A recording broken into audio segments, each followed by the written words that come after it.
Hola, ya, vamos entonces.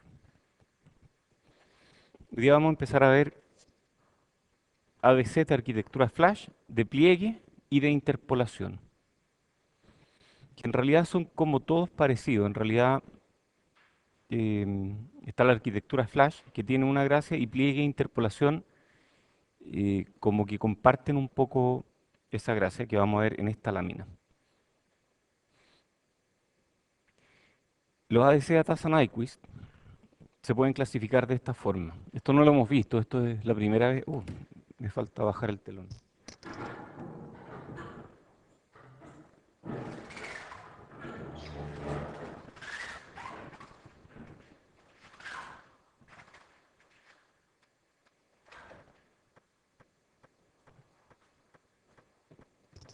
Sí, los ADC Data Nyquist se pueden clasificar de varias formas. Una de ellas es cuánto demoran, o más bien cuántos pasos requieren para hacer una conversión. Entonces existen unos que se llaman de una palabra a la vez, lo cual significa que cada vez que uno convierte, entrega una palabra entera. La entrega de una, no la entrega a pedazos. Eso a la salida, sí. O sea, tú le metes un flanco de reloj y con ese flanco convierte un dato completo. Y eso se llaman una palabra a la vez o word at a time. Están los ADC Flash y eso lo hacen con una comparación instantánea con muchos niveles de referencia. Y los Flash además tienen algunas características extra que vamos a ver hacia el final de este capítulo. Después están los multipasos, multistep, por ejemplo el de pipeline que entrega en cada ciclo de reloj va procesando una parte de la conversión. Entonces requiere varios ciclos de reloj para entregar una conversión.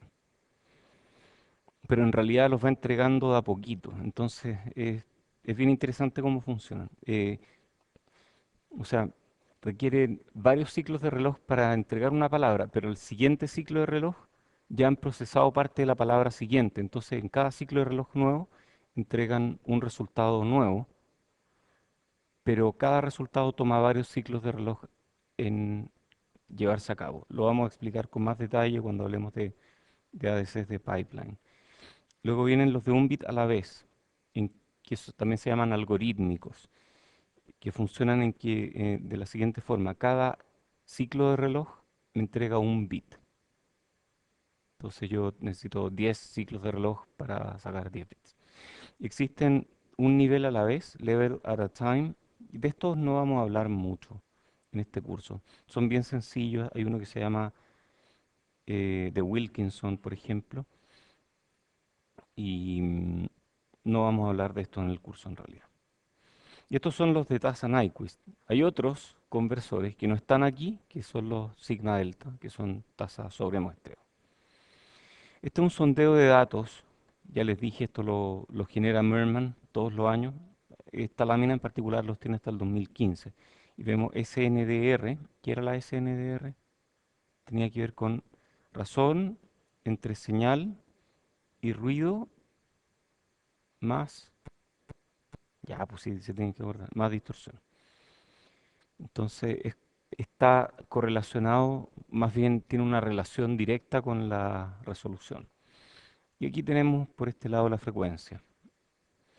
Em, esto es frecuencia de entrada.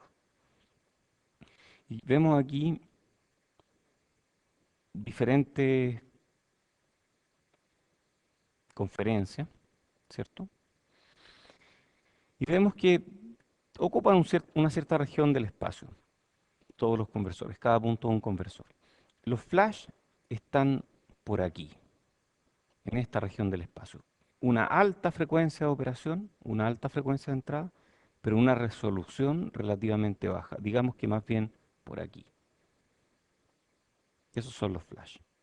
Y los flash pueden ser a su vez subconversores dentro de un pipeline, por ejemplo. O puede ser un subconversor dentro de no sé si podríamos hablar de un sigma delta, pero sí, pueden ser un subconversor de un sigma delta. Sí. Sí. Los R2R, ¿qué son esos? ¿ADC o DAX? Estamos viendo ADC nomás.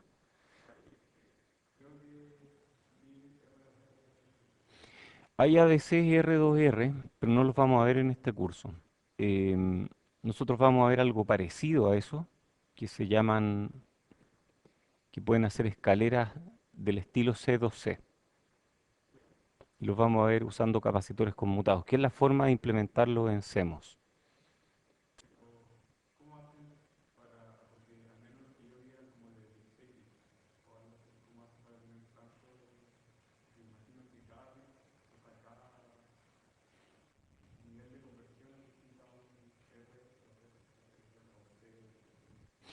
No, no, no, funciona por... Es que lo vamos a ver cuando hablemos de esto, de los ADC de aproximaciones sucesivas. Que una forma de hacerlo es con escaleras del estilo de lo que tú dices. ¿Cuál es la gracia de un R2R, por ejemplo?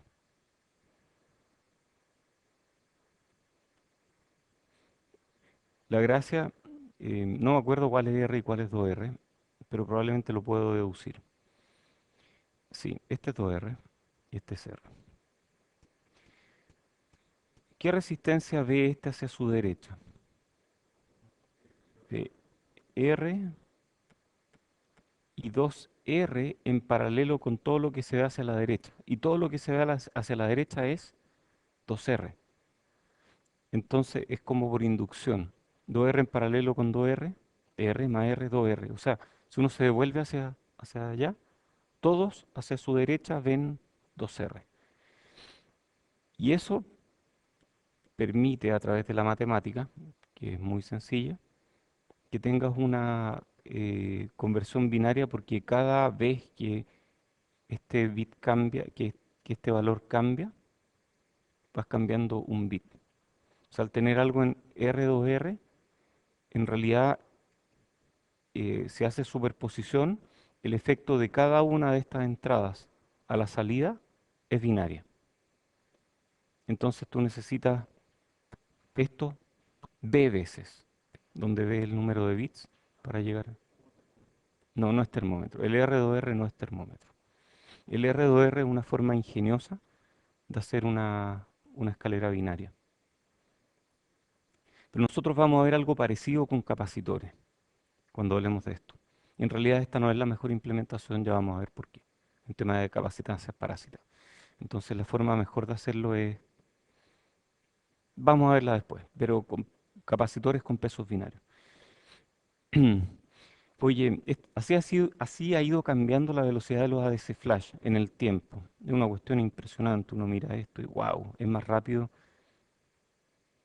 que el avance de los microprocesadores. Por ejemplo, aquí los microprocesadores se pegaron una acelerada increíble gracias a que empezaron a hacer técnicas de pipeline. Y aquí bajaron porque como que llegaron a un límite, como que Moore ya no escaló más de alguna forma. Y como que llegaron a un límite máximo y no llegan más arriba de 4 gigas. En cambio, los ADC, a través de técnicas ingeniosas, en el mismo momento en que los procesadores ya no estaban logrando nada, los ADC Flash mejoraron un montón gracias a técnicas muy ingeniosas. Algunas de ellas van a ser vistas en este capítulo. ¿Qué es un ADC Flash? Esto ya lo hemos visto antes, esto no es nuevo para ustedes, pero aprovecho de repasarlo ahora. Un ADC Flash es un ADC que convierte, o más bien cuantiza a través de fuerza bruta. En el fondo, compara la entrada con diferentes niveles y de esa forma especifica dónde está mi entrada. Funciona por fuerza bruta, entonces requiere 2 a la b menos 1 comparadores, donde b es el número de bits del conversor. Y la salida de esta escalera de comparadores es una salida termómetro. Entonces ustedes aquí tienen 2 a la b menos 1 salidas, 2 a la b menos 1 alambres. Algo de 10 bits requiere 1023 alambres. Y eso entran a un codificador que, que crece, cuya complejidad crece exponencialmente, o sea, crece exponencialmente con el número de bits, y luego eso se convierte a una salida que es binaria. Este codificador es rápido. Entonces, en general, la velocidad de conversión no está limitada. Más bien puede ser muy rápido todo esto. Puede estar limitada por la velocidad de este y la velocidad del codificador, y uno puede diseñarlos para que sean rápidos. Ustedes ya saben comparadores, ¿cierto? Los comparadores tienen un reloj de entrada. Entonces, yo a todos los comparadores les doy un reloj y lo activo y les digo, comparen ahora. Y rápidamente, en mm, nanosegundos, convierte y es muy rápido, este puede ser muy rápido. Entonces la velocidad está limitada por el tiempo de un comparador, todos operan al mismo tiempo, más el tiempo de la lógica de la codificación, y son sumamente complejos. Entonces la resolución práctica es como de 6 bits. No hay muchos ADC flash que lleguen más allá de 6 bits, por un tema de, eh, de complejidad al final. Crecen mucho en tamaño. El área crece con 2 a la b esencialmente. Tal vez hay técnicas para hacer conversores que tienen una parte gruesa y una parte fina y al final terminamos con una especie de pipeline. Y ok, uno puede hacer un pipeline que incluye un ADC flash, un sub ADC flash como parte del pipeline, del multipaso, pero no es que un ADC flash completo que entrega una palabra por cada reloj puede llegar más allá de 6, 8 bits. Nosotros aquí hemos diseñado cosas de 5 bits. Pablo Walker diseñó uno de 5 bits, lo caracterizó entero y funcionó súper bien. Son relativamente fáciles de diseñar. Pablo aprendió harto cuando lo diseñó porque aprendió acerca del ruido contragolpe, que es algo que nosotros vemos en este curso. Algunas fuentes de... Si hay preguntas. Porque crece el número de comparadores con 2 a la vez. Y los comparadores ocupan espacios chicos, pero si tienes 1023 comparadores, la SNDR... n- Ah, tú dices aquí.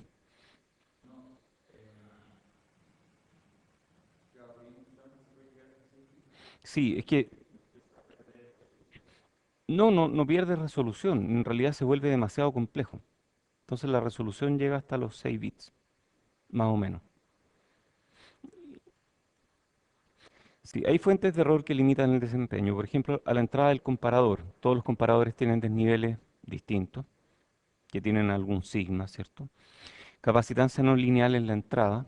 Oh, eso puede ser un problema porque la capacitancia de entrada es enorme. Es la capacitancia de entrada en paralelo de todos los comparadores. Y claro, esta es no lineal. Una forma de resolver esto es con un buffer, pero un buffer no es fácil de diseñar en general.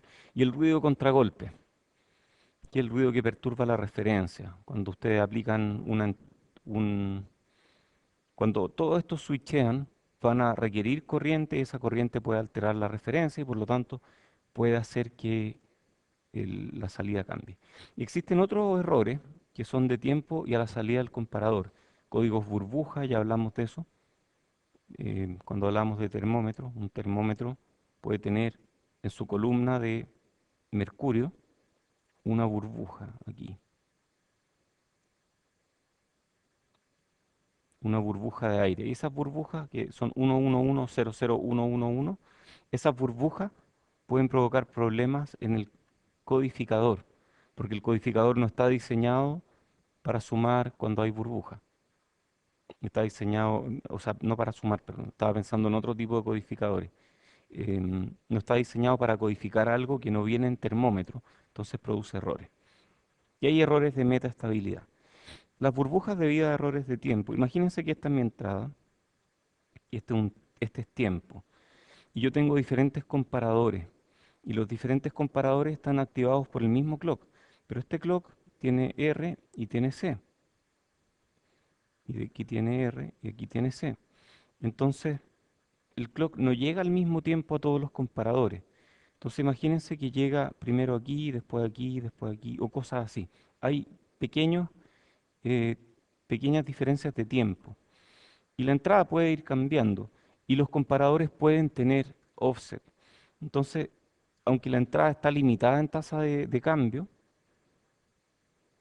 nosotros vemos que el offset hace que el comparador no compare justo aquí, sino que compara en un voltaje un poco distinto.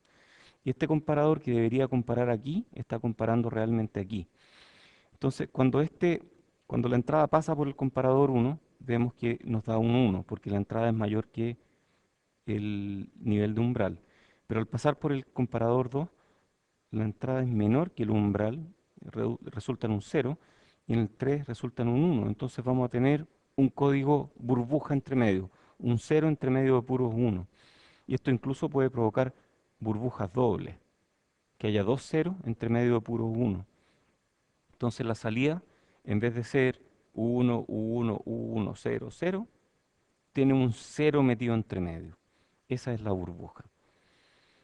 Y hay errores también de metaestabilidad que son producidos por estos errores de tiempo, dijimos. El problema de las burbujas es el siguiente. Este es un codificador muy básico, todo esto. Si se fijan, todo esto es un codificador que toma una entrada que viene en forma de termómetro y produce una salida que es binaria.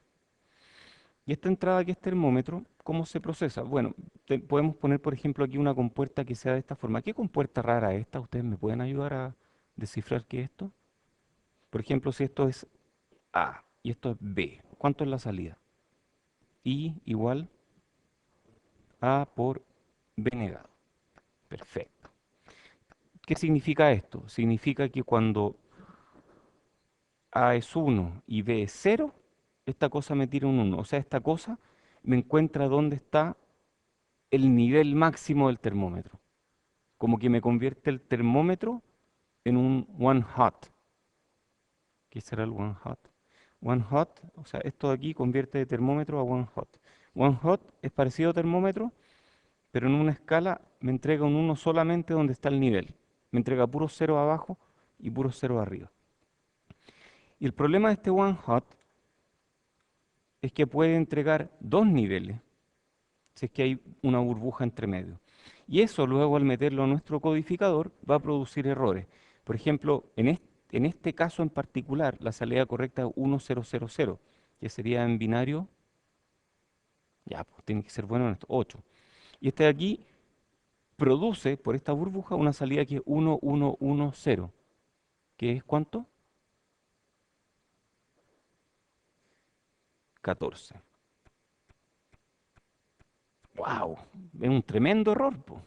Horrible. Entonces, nosotros podemos hacer un codificador tolerante a las burbujas, en que este circuito que convierte de termómetro a one hot toma en cuenta tres niveles en vez de tomar en cuenta dos niveles. Entonces, no mira dos solamente, no mira la transición, sino que mira una transición en la que este es uno y los dos de arriba tienen que ser cero. Y ese es tolerante a burbujas simples, pero no es tolerante a burbujas dobles. Si hay dos burbujas juntas, o una burbuja al doble tamaño, esta cosa no funciona. Está este otro codificador de Wallace. Este yo creo que es el mejor, porque este resuelve el problema de las burbujas de una forma muy ingeniosa. Y es que suma los unos simplemente. Suma los unos que hay aquí en la salida. Y esa suma de unos produce finalmente una salida digital que es binaria. El ADC que hizo Pablo Walker usa un codificador de Wallace. Si ustedes quieren mirarlo. ¿Ah? Si hay un cero, ok, te va a sumar, te va a dejar de sumar un cero, pero el error no va a ser tan garrafal como este, en que produce un tremendo error. Ah, bueno, y esta fórmula indica el número de sumadores que se requiere para n bits. No es tan terrible. Otra solución es usar un track and hold dedicado en la entrada. Un track and hold dedicado hace que mi entrada no se mueva. Esta entrada aquí se está moviendo. Si uso un track and hold dedicado, la entrada no se mueve y eso reduce, por supuesto, los problemas de burbuja, porque hace que la derivada de BA de T en la entrada sea cero.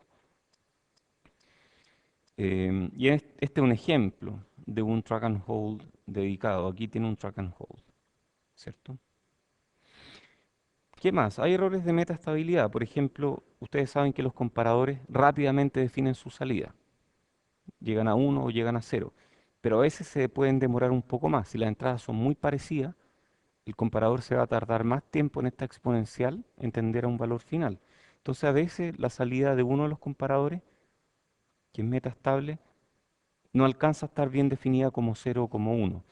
Cuando esa salida es metaestable, estos codificadores o esta parte del codificador se puede equivocar. Entonces puede hacer, por ejemplo, que la salida correcta siendo 8, la salida producida sea 15. Eso es horrible, es un tremendo error. Entonces, eso también hay formas de resolverlo, que haciendo latch pipelining o cadena de latches.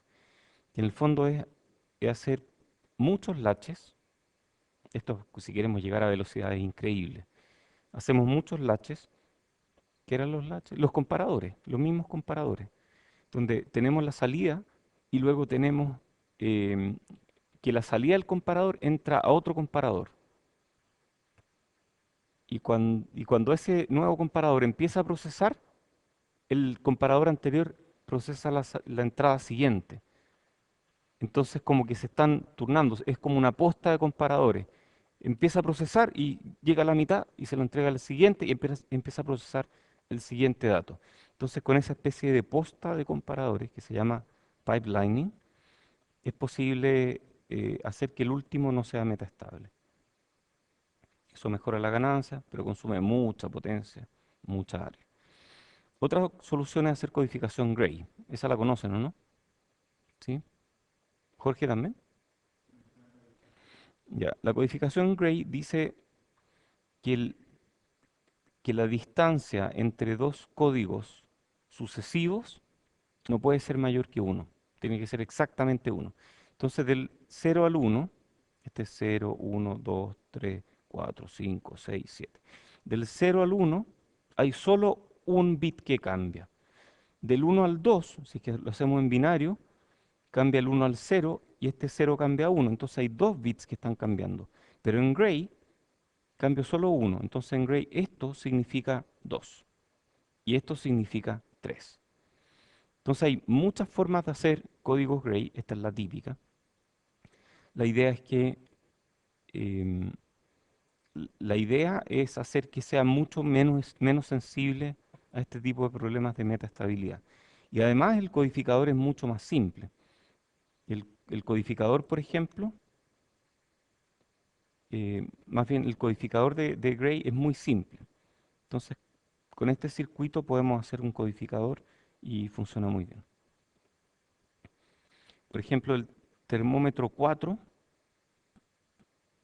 este corresponde exactamente al código Gray 3.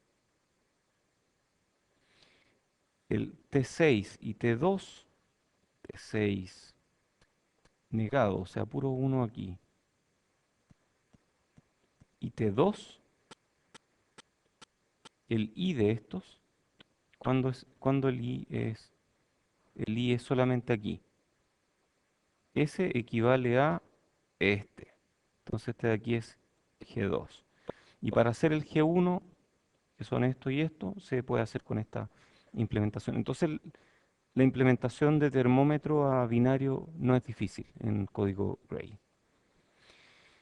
Esta otra implementación eficiente, leí este paper, lo leí anoche mismo, y la verdad es que no hay mucho detalle en cómo funciona. Y de hecho este paper no corresponde exactamente a esta figura, pero es la misma idea, que se usan latches digitales después, y esos latches digitales reducen problemas de metaestabilidad. No lo explican bien, pero los invito a leerlo si alguien quiere tratar de descifrarlo un poco más. Problemas de desnivel. En general queremos un desnivel de cada comparador que ojalá sea menor que un cuarto del LSB. ¿De dónde sale ese número, un cuarto del LSB? ¿Tendrá algún sentido que querer un desnivel menor que un cuarto del LSB? ¿Cuánto es la desviación estándar del ruido del ruido térmico? Nosotros habíamos hablado del ruido electrónico de los conversores. Sigma delta partido por No, no es sigma delta, es el delta cuadrado. Delta cuadrado partido por 12 o raíz de delta cuadrado partido por 12 en el caso de... Ya, y delta cuadrado es un LSB partido por raíz de 12. ¿Cuánto es raíz de 12? A ver, voy a mirar. ¿Ah? A ver, voy a hacer el cálculo. Pero es bien simple, ¿ah? 1 partido por 12 raíz dividido y me da 0.289 LSB. Entonces el ruido electrónico tiene una desviación estándar de 0,289 LSB y un poquito más de un cuarto de LSB. Entonces yo ojalá quiero que los comparadores tengan algo comparable a un cuarto de LSB, ojalá menor. Ese va a ser el desnivel. Entonces si presupuestamos la mitad del desnivel en el latch y la otra mitad en el preamplificador, que va antes del latch, recuerden que el comparador latcheado, estos latches, llevan a veces un preamplificador. Entonces el desnivel del preamplificador tiene que ser menor que un cuarto LSB dividido por raíz de 2, porque estos se suman en cuadratura. Entonces, aquí hacemos un cálculo. 3 sigma. ¿Por qué usamos 3 sigma? Exactamente, para estar dentro de ese 99%. 3 sigma es 3 por el sigma, la fórmula de sigma es ABT partido por raíz de WL, y eso tiene que ser menor que un cuarto de LSD. Esta es la fórmula de un cuarto de LSD. Por ejemplo, una ADC flash de 6 bits, y aquí voy a mirar cuánto es ABT porque no me acuerdo.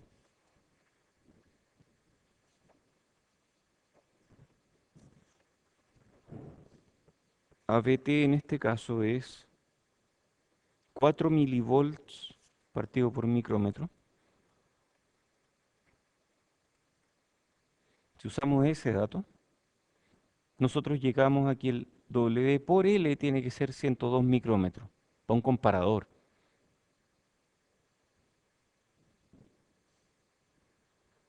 o para un preamplificador, ¿cierto? Esto es para un preamplificador en realidad, o, o puede ser para el comparador. Entonces es terrible. Bueno, les cuento, les adelanto algo. El desnivel es el mayor problema de los ADC flash. ¿Qué opciones tenemos? Usar transistores enormes. 102 micrómetros de ancho es tremendo transistor. Por cada bit extra, por cada bit extra aquí, baja el LSB y por lo tanto baja o debiera bajar la desviación estándar del offset. Y para bajar las desviaciones de estándar del offset, el ancho tiene que aumentar en 4 por. O sea, cada bit extra requiere un aumento del tamaño del transistor en 4 por. Y además tenemos que duplicar el número de comparadores. Entonces estamos hablando del orden de 8 por extra en potencia. Es horrible. Cada bit extra cuesta 8 por en potencia. O sea, si uno de 5 bits consume 1 miliwatt, uno de 6 bits consume 8 miliwatts. Entonces hay otras opciones que son cancelación de desnivel, lo cual tiende a comprometer la velocidad porque pasa por cargar capacitancia y descargarla. Y hay otras ideas que son promediar desniveles y calibración o técnicas de procesamiento, que esas son las que la llevan en este momento. Sí, el ancho del transistor de entrada, sí, que es el que define principalmente el desnivel. Oye, ¿cómo hacemos el promedio de desniveles? Esta es una idea bien interesante y es vieja ya, estamos hablando del 91. Em, pero ¿de qué se trata esto? Se trata de lo siguiente. Tenemos preamplificadores antes de los comparadores. Estos latches son los comparadores. Y estos preamplificadores están acoplados entre ellos a través de Rs.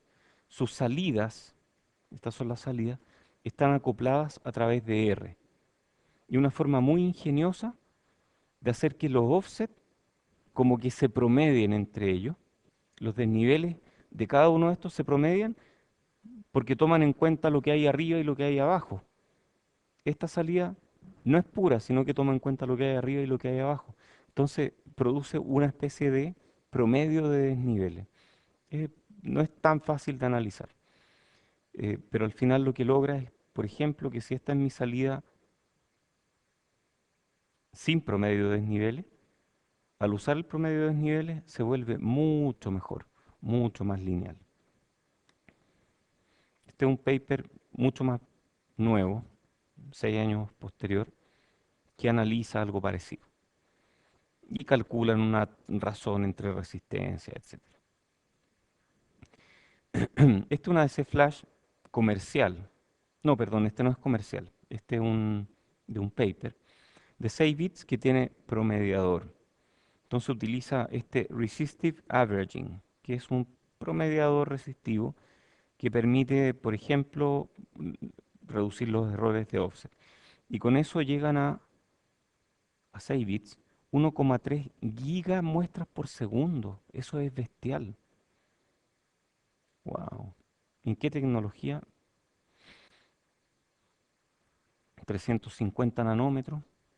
El área es grandota, es tremendo conversor. Consume casi un watt, medio watt. Es harto, es un montón. Pero es bien impresionante, 1,3 gigas muestras por segundo, con tecnología relativamente antigua. Existe otra idea que es calibrar el desnivel. Entonces nosotros con el mismo conversor y una entrada de un DAC,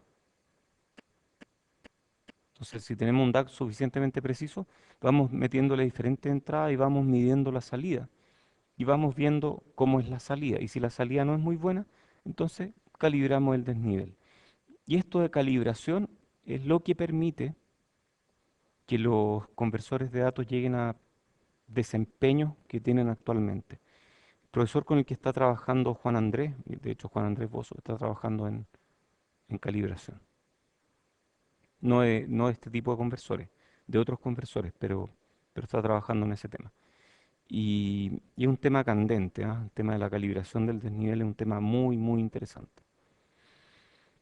De hecho, Merman hizo su tesis en conversores asistidos digitalmente. Él le llama de esa forma a conversores que tienen una parte analógica regular y una parte digital que arregla todo lo analógico del conversor. Muy bien. Este es un comparador con DAC integrado para hacer la reducción del desnivel. O sea, nosotros podemos calibrar cada uno de estos comparadores si cada uno de ellos tiene un DAC integrado. Entonces imagínense, cada comparador internamente tiene un DAC. ¿Cómo es el DAC? Es muy sencillo, son unas fuentes de corriente que uno conecta aquí. Y con esas fuentes de corriente uno puede compensar el offset. Hay otras formas de hacerlo, hablábamos la otra vez de poner capacitores. Lo malo es que al poner capacitores uno hace que las cosas se vuelvan más lentas. En cambio, al poner fuentes de corriente uno hace que las cosas se vuelvan más rápidas. Entonces esa es la compensación de offset. Yo puedo poner fuentes de corriente que ayuden a ajustar ese offset. Este es un ADC flash de alto desempeño que tiene calibración. Entonces, este funciona oye, fíjense el desempeño. 3,5 gigas, 5 bits, 90 nanómetros. Y este también requiere calibración. Entonces, tiene unas fuentes de voltaje aquí, trimeables, ¿ah? Y con eso se logra cancelar el offset. Y bueno, en el mismo paper muestra que esto es, ¿qué tiene este tipo de cruces aquí? La realimentación positiva son latches. O sea, estos de aquí son los comparadores. Bin P, Bin M, clock, bias y la salida del comparador. Y fíjense que lleva inductores ahí. Comparador que lleva inductores. ¿Se habían imaginado algo así alguna vez o no? Igual es como raro. Bueno, esos inductores ayudan con el transiente, pero realmente a mí no se me hubiera ocurrido poner inductores en la alimentación, imagínense. Ajá. ¿Cómo, perdón? Los latches funcionan por alimentación positiva porque llevan la salida a algunos de los rieles. Sí, cuando se habla de trimeable, no sé en este paper en particular, pero cuando se habla de trimeable, en general, es que se prueba el chip y se le destruyen algunos fusibles mientras se prueba el chip para trimear algo y no se mueve más. Esa es una técnica. No sé si es la técnica que usaron en este paper en particular, pero cuando se habla de trimear, generalmente eso es quemar fusibles para, o incluso dispararle con un láser a algunas partes del chip para hacer que el emparejamiento sea mejor. Tendría que leer este paper, la verdad es que no lo he leído recientemente, no me acuerdo. Tal vez tengo algo anotado aquí.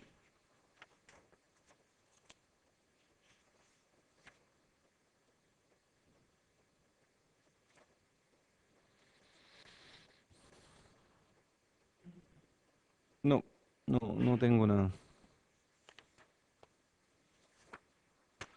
Bueno, este es un ADC flash de alto desempeño con calibración. Entonces este es el mismo paper de antes, 90 nanómetros. Esto es a diferentes entradas, 5 megas y 1 giga de entrada. Si se fijan, la SNDR baja un poco a 1 giga, pero es bastante buena. Antes de la calibración eh, es horrible, después de la calibración mejora un montón. Lo mismo a 1 giga. Es bien impresionante. Oh, cochinos, cochinos. ¿Qué será eso? ¿Qué encapsulado ese? Ese encapsulado es agarrar la tarjeta donde uno va a probar y poner el chip, el pedazo de silicio directamente pegado en la tarjeta para reducir los componentes parásitos. Es la única forma de llegar a esas frecuencias de muestreo. No es que estén haciendo trampa, pero no es fácil pasar por un encapsulado a 4 gigas de muestras por segundo. Entonces, no es trampa, pero es una técnica ingeniosa, al menos. Oye, fíjense en el consumo. Los comparadores consumen más o menos la mitad del consumo total. Los flip-flops consumen porcentaje menor, 10%, un poco menos. Y tenemos el clock buffer, ocupa un montón. Muy bien, hay otra idea que es hacer redundancia de comparadores. Hacer un mar de comparadores. Por ejemplo, hago 3 comparadores para el nivel, para el umbral 5, 3 comparadores para el umbral 4, 3 comparadores para el umbral 3 y así sucesivamente. Entonces, mucha redundancia. Y después los mido en este banco de comparadores y mido, por ejemplo, que para el umbral 5 el mejor comparador es el 1A. O sea, ese me quedó tan corrido de umbral que me compara bien para el umbral 5.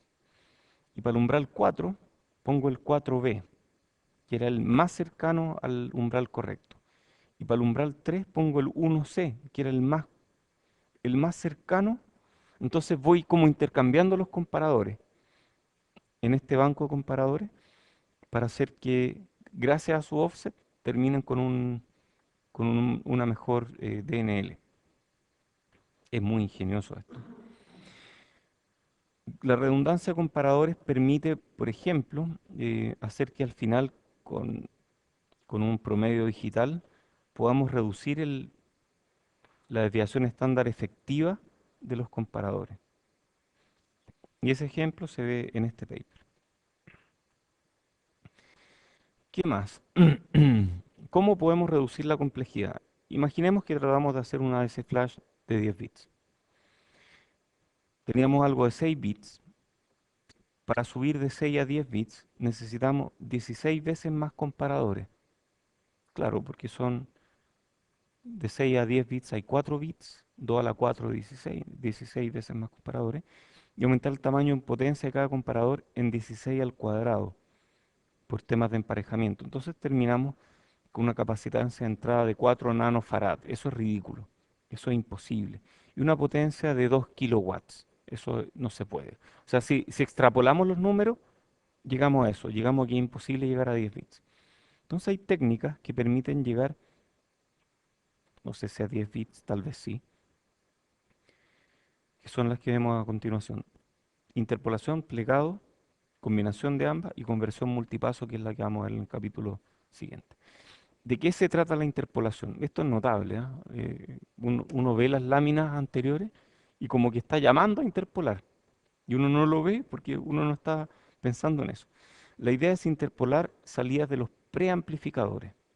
Entonces, nosotros habíamos hablado de que generalmente, déjenme colgarme de este, hay preamplificador y luego un latch. Y eso lo veíamos en general, lo vimos en el capítulo anterior. Vimos que aquí hay preamplificadores y luego se siguen latches. Entonces, en estos preamplificadores, fíjense en esta escalera de preamplificadores, hay uno por cada latch. Se puede hacer algo muy ingenioso. Tiririri. Y es que esto es muy ingenioso. Reduce el número de preamplificadores, reduce la capacitancia de entrada, reduce el área y la disipación de potencia. Igual requiere el mismo número de latches, pero además tiene menor sensibilidad al desnivel, porque como que interpola al mismo tiempo de estar reduciendo el número de preamplificadores, interpola. Y este es el concepto. Yo originalmente tenía esto para mi entrada, sin esta R. Tenía un montón de preamplificadores para mi entrada. Elimino uno por medio y pongo Rs entre medio. Entonces este divisor resistivo de acá me daría el mismo resultado que me daría un preamplificador puesto entre medio de estos dos. Y este de aquí no lo necesito porque este divisor resistivo me entrega el valor. Entonces, si yo tengo, por ejemplo, Vout n del preamplificador n y Vout n más 1 del preamplificador n más 1, usando resistencia, yo puedo interpolar y sacar lo que habría obtenido el amplificador entre medio que eliminé. Con eso elimino la mitad de los preamplificadores. Y uno puede hacer una implementación diferencial que es realmente notable. Ahí prescindimos de los R. Estos R son para single-ended. Pero en diferencial es notable cómo funciona esto. Yo elimino este preamplificador simplemente colgando este latch de las salidas diferenciales. Esta es la VOM, VOP, VOM, VOP, colgándome de aquí del VOM de arriba y del VOP de abajo. Y eso produce el resultado que me habría producido un preamplificador acá. Entonces, muy ingenioso. Ahí podemos prescindir de los R. Se puede hacer interpolación de orden mayor. Los resistores producen niveles adicionales y nosotros podemos definir el factor de interpolación como la razón entre latches y preamplificadores. Aquí la razón de interpolación es un medio, dos, perdón, porque hay dos latches por cada comparador. Pero nosotros perfectamente podríamos hacer muchos más, muchos menos preamplificadores que latches. En esta lámina, el ejemplo de m igual 8. Entonces tenemos un montón de niveles intermedios. Si se fijan, aquí tenemos este amplificador, aquí tenemos este amplificador, y sacamos un montón de niveles intermedios que nos permiten alimentar 6 latches entre medio, o 6 comparadores. Estas son gráficas que eh, permiten obtener una idea de cuáles son los voltajes que salen de estos divisores resistivos. Y con eso, ta, 10 bits. Llegamos a los 10 bits. eh, Está demostrado, alguien ya lo hizo, en un conversor con interpolación. ¿Qué problemas puede haber en la interpolación? Hay que asegurarse de que los rangos lineales de los amplificadores se traslapen. Por ejemplo, aquí los rangos lineales están traslapados, pero ¿qué pasaría si este, por ejemplo, fuera así y este otro fuera así? Este otro se doblaría un montón, ¿cierto? El promedio de estas dos sería una cosa así. Entonces no funcionaría muy bien y eso produce problemas. Entonces, al final, el traslapar rangos lineales me establece un límite superior para la ganancia del preamplificador. Las cadenas de resistores reducen el ancho de banda en el camino de la señal, agregan R, por lo tanto hay RC. Y eso establece el límite superior para el factor de interpolación, típicamente alrededor de 4. Entonces este que vemos aquí de 8 es un poco extremo. Para factores de interpolación mayor que 2, la no linealidad del amplificador puede limitar la precisión para cruces por cero, ejemplo en este libro. Aquí viene uno de los ADCs más difíciles de implementar. Estos son de los más difíciles. No hay muchos de estos. Recién últimamente están volviéndose populares nuevamente, porque estos son súper difíciles, que son los ADCs de pliegue. Y esta es la idea. La idea no es tan complicada de entender. Digamos que tengo mi entrada y divido mi ADC en dos ADCs. Un ADC grueso, este es el grueso, para los bits más significativos. Y un ADC fino que se encargue como de una especie de residuo. Pero ¿cómo hago el ADC fino? El ADC grueso me va a calcular lo que resulta de la conversión en términos de los bits más significativos. El ADC fino lo que va a hacer es pasar la entrada por una función de transferencia VI, VO, de esta forma. Si están viendo bien, la función de transferencia es así. La función de transferencia estática es no monotónica. O sea, a medida que yo subo mi entrada, la salida va subiendo. Pero si subo más mi entrada, la salida empieza a bajar de nuevo. Y si subo más mi entrada, la salida empieza a subir y luego empieza a bajar. ¿Cuál es la idea de eso?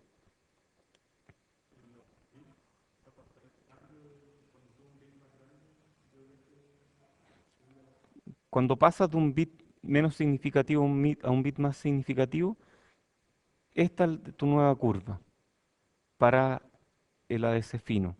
Y cuando pasas al siguiente MSB, esta es tu nueva curva. Entonces esto te da el nivel fino, mientras que estos son los MSBs, los LSBs del MSB en realidad.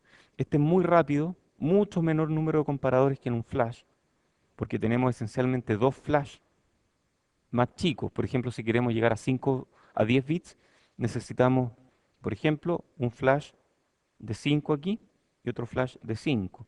Y 2 a la 5 es 32, más 32, 64 comparadores, o 62 en realidad, porque estos son 31 y estos son 31, versus 1023 que necesitaríamos en 10 bits directo. Entonces bajamos dramáticamente el número de comparadores y eso es realmente espectacular. Este es un ejemplo que tiene 3 bits de MSB y tiene otros 3 bits de LSB. Entonces en total hace 6 bits. Y tiene un factor de plegado, folding factor de 8. O sea, mi entrada me la pliega 2 elevado a 3 veces, 8 veces. 1, 2, 3, 4, 5, 6, 7, 8. Entonces, cuando mi entrada, digamos que mi entrada fuera este valor de aquí. Entonces este valor de aquí, al convertirlo por mi conversor grueso, me da este valor, que es 3, 4, 1, 1, 0. ¿Cierto? Y mi conversor fino agarra este pedazo de la curva que me entrega aquí un 6, por ejemplo, que es un 1, 1, 0. Perdón, 4, 1, 0, 0. Entonces el resultado de la conversión es 1, 0, 0, 1, 1, 0. Listo, ahí ya convertí. Si quiero convertir este otro, por ejemplo, el resultado es este, 1, 0, 1, más este valor de aquí. Y de esa forma es posible convertir de manera gruesa y de manera fina. Entonces la DC grueso define el segmento, define cuál segmento yo voy a estar mirando, mientras que la DC fino define qué nivel dentro de cada segmento voy a tener. Y el factor de plegado cuantifica el número de segmentos de salida que tiene el plegador. Entonces este es muy fácil de hacer. El problema es cómo hago esta función de transferencia. Ese es el gran problema aquí. Esta es una implementación de plegador. Wow, ¿qué son estos? ¿Qué es esto?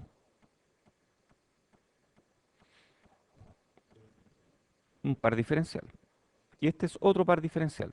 Y este es otro par diferencial, pero que tiene las entradas, las salidas, perdón, al revés.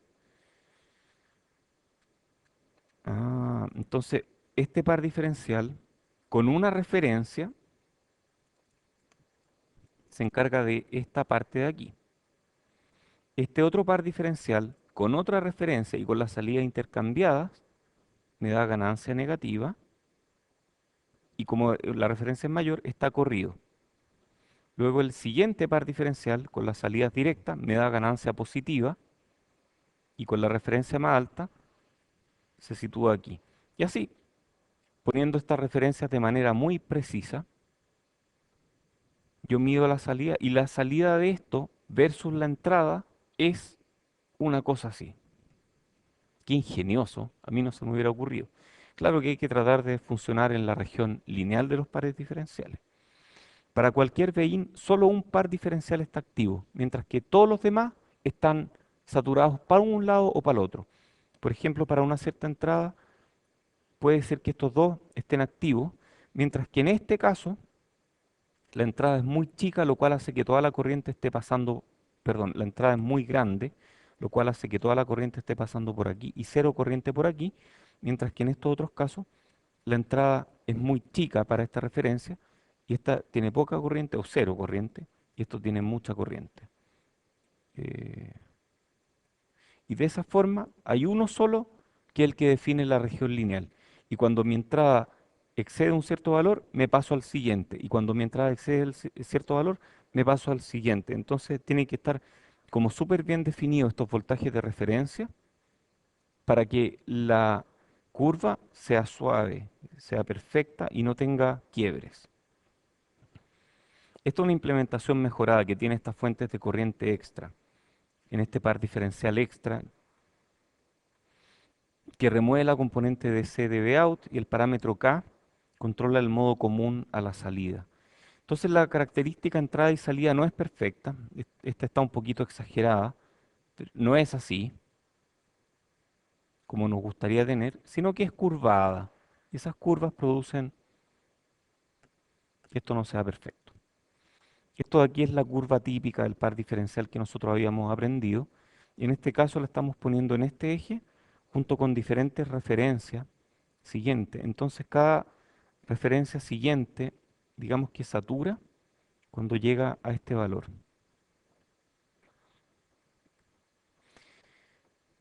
Uno de los problemas es el redondeo. Insisto, aquí estamos exagerando un poco las curvas, pero la región útil es menor que lo que nosotros querríamos obtener. Y eso hace que el comparador fino o que el conversor ADC flash fino no alcanza a agarrar los niveles de más arriba o los niveles de más abajo. Y aquí no tiene ganancia, entonces aquí no resuelve nada. En estos puntos de aquí no funciona bien. Aquí funciona bien, pero aquí no funciona bien. Entonces produce que la salida no cambie. Si mi entrada está entre este punto y este punto, la salida no cambia. Si mi entrada está entre este punto y este punto, la salida no cambia. Entonces se pega como escalones y entre medio no hace nada. Sí.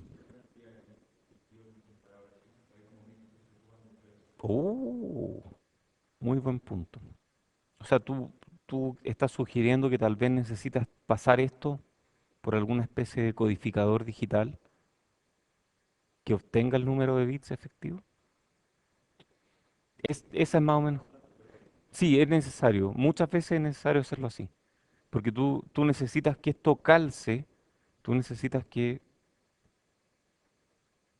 estos calcen de manera precisa, porque lo que hace esto en el fondo es